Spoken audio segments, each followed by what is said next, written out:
Assalamualaikum warahmatullahi wabarakatuh. Bagaimana kabar anak-anak soleh dan soleha? Alhamdulillah hari ini kita semua sehat-sehat ya. Ya, ketemu lagi dengan saya Ibu Rusmiati dalam pelajaran pendidikan agama Islam. Anak-anak soleh dan soleha, seperti biasa sebelum memulai pelajaran, marilah kita sama-sama berdoa. Berdoa dimulai. Bismillahirrahmanirrahim. Raditu billahi robba wa bil islami dina wa bi muhammadin nabiyya wa rasulah. Rabbi zidna ilman warzuqna fahman. Yang artinya kami ridho Allah subhanahu wa ta'ala sebagai Tuhan kami, Islam sebagai agama kami, dan Nabi Muhammad sebagai Nabi dan Rasul. Ya Allah, tumbuhkanlah kepada kami ilmu dan berikanlah kami pengertian yang baik. Amin ya Rabbal Alamin.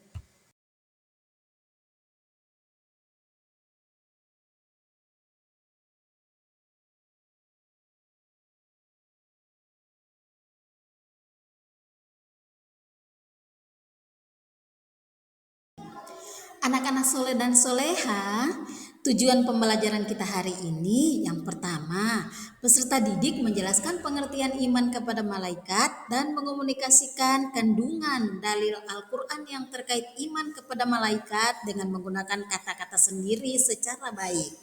Yang kedua, peserta didik membedakan nama-nama dan tugas malaikat dan menemukan faktor kondisi terkini kaitannya dalam meyakini adanya malaikat. Yang ketiga, peserta didik menganalisis hikmah iman kepada malaikat dan menceritakannya dalam kehidupan berkeluarga, bermasyarakat, dan bernegara.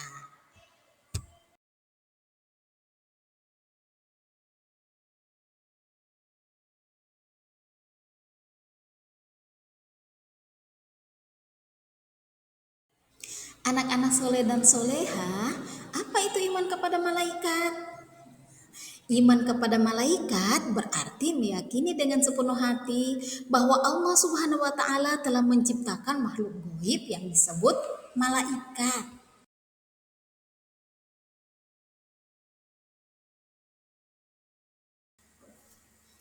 Anak-anak soleh dan soleha, jumlah malaikat itu banyak sekali dan hanya Allah Subhanahu wa taala yang Maha tahu berapa jumlahnya. Namun sebagai umat muslim ada 10 malaikat yang wajib kita ketahui dengan tugasnya masing-masing yang telah Allah perintahkan kepada mereka.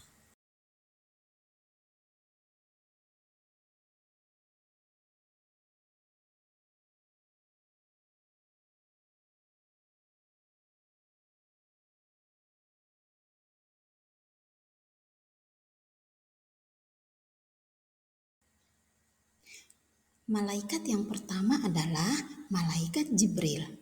Malaikat Jibril biasanya juga disebut dengan Ruhul Kudus atau Ruhul Amin.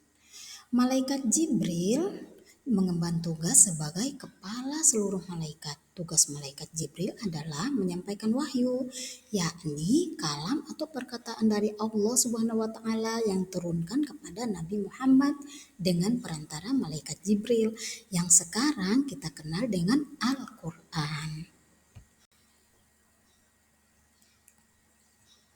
Kedua, malaikat Mikail yang bertugas menyampaikan rezeki dari Allah Subhanahu wa taala kepada seluruh makhluk yang ada di langit dan di bumi. Rezeki tidak hanya berupa materi bagi manusia, namun bisa juga berupa hujan, berupa tanaman yang subur, akal pikiran yang cerdas, tubuh yang sehat, yang semua itu bermanfaat untuk kita manusia. Semua kendali tersebut ada di tangan malaikat Mikail yang tentunya atas izin Allah Subhanahu wa taala. 3. Malaikat Israfil.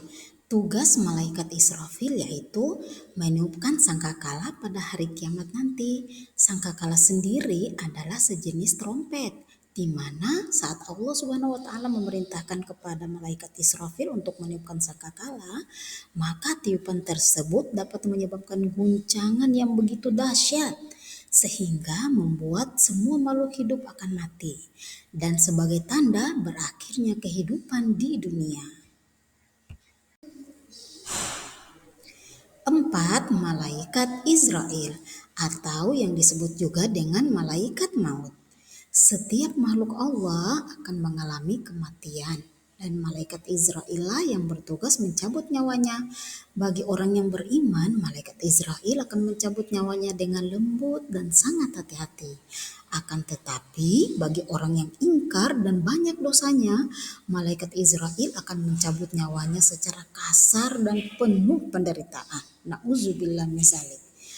Anak-anak soleh dan soleha, semoga kita semua tergolong orang-orang yang beriman ya, sehingga apabila tiba ajalnya kita nanti, malaikat Israel akan datang mencabut nyawa kita dengan sangat hati-hati dan sangat lembut.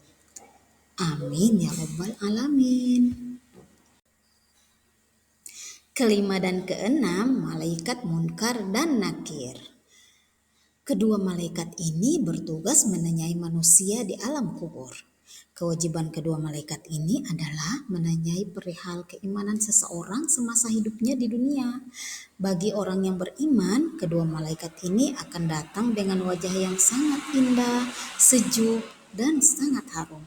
Akan tetapi beda halnya dengan orang yang tidak beriman, orang yang banyak dosanya, orang yang ingkar, yang semasa hidupnya tidak pernah beribadah, tidak pernah berbuat kebaikan, maka malaikat Munkar dan Nakir ini akan datang dengan wujud yang sangat menyeramkan. Nah, oleh sebab itu, anak-anak soleh dan soleha, apabila kita ingin ditemui malaikat Munkar dan Nakir di alam kubur dengan wajah yang indah, dengan bau yang harum, maka semasa hidupnya kita di dunia jangan malas-malas beribadah, jangan malas-malas berbuat kebaikan.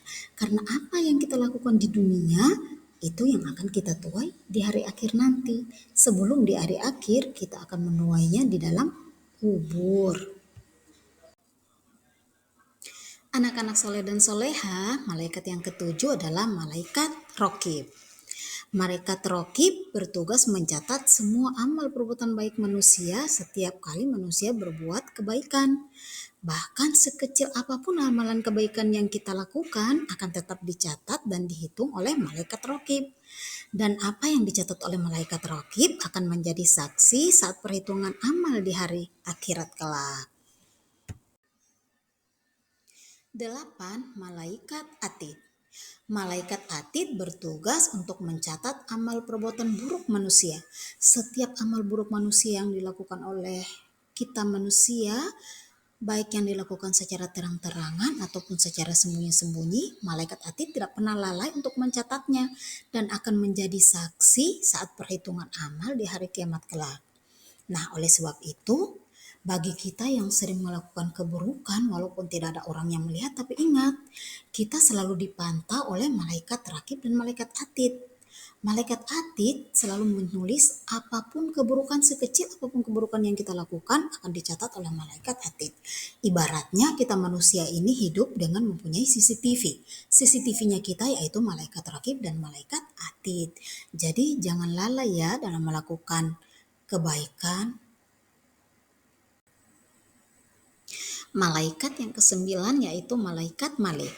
Malaikat Malik bertugas menjaga pintu neraka. Neraka adalah tempat bagi orang-orang yang dalam hidupnya selalu berbuat buruk dan tidak beriman kepada Allah Subhanahu wa taala. Penjaganya adalah malaikat-malaikat yang kasar, keras, dan sangat menyeramkan. Anak-anak soleh dan soleha, di dalam neraka itu tidak ada satu detik pun kita dibiarkan untuk merasakan kesenangan. Neraka itu penuh dengan kobaran api yang selalu menyala-menyala yang setiap saatnya akan membakar tubuh kita sampai meleleh. Maka selama hidupnya kita harus terhindar, harus menjaga diri kita agar bisa terhindar dari siksaan api neraka yang begitu pedih. Anak-anak soleh dan soleha, ada yang tahu malaikat yang ke-10? Malaikat yang ke-10 adalah malaikat Ridwan. Malaikat ini diberi tugas oleh Allah untuk menjaga pintu surga dan menyambut kedatangan orang-orang yang beriman untuk memasuki surga. Surga itu tempat yang sangat indah, Di dalam surga kita akan dilayani oleh bidadari-bidadari yang cantik, kita akan disajikan menu-menu yang istimewa, ada buah-buah yang segar, semua keindahan itu terdapat di dalam surga. Nah, jika kita ingin menikmati keindahan yang ada di surga, ya, saatnya kita untuk berbuat kebaikan di dunia. Karena apa yang kita lakukan di dunia, jika di dunia kita melakukan kebaikan, maka di akhirat nanti kita akan menikmati hasilnya. Yang kita dapati adalah kebaikan, kesenangan di dalam surga.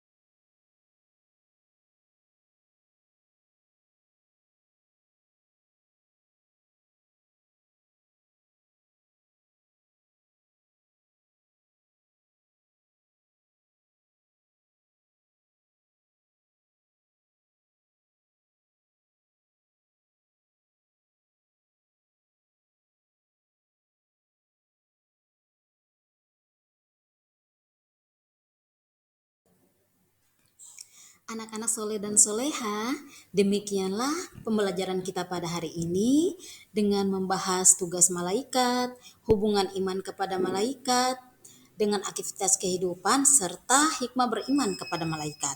Semoga kita mampu menerapkan perilaku-perilaku yang baik dalam kehidupan sehari-hari. Ingat, sekecil apapun kebaikan yang kita lakukan akan dicatat oleh malaikat rakib sebagai amal kebaikan kita yang nantinya akan mengantarkan kita menuju surganya Allah. Demikian juga dengan keburukan. Sekecil apapun keburukan yang kita lakukan, malaikat atid selalu mencatatnya sebagai kesalahan yang dapat menjerumuskan kita ke dalam api neraka. Semoga kita semua tergolong orang-orang yang senantiasa mengerjakan kebaikan-kebaikan dalam kehidupan sehari-hari. Terima kasih atas perhatiannya. Sampai ketemu di pertemuan berikutnya. Billahi taufiq wal hidayah. Wassalamualaikum warahmatullahi wabarakatuh.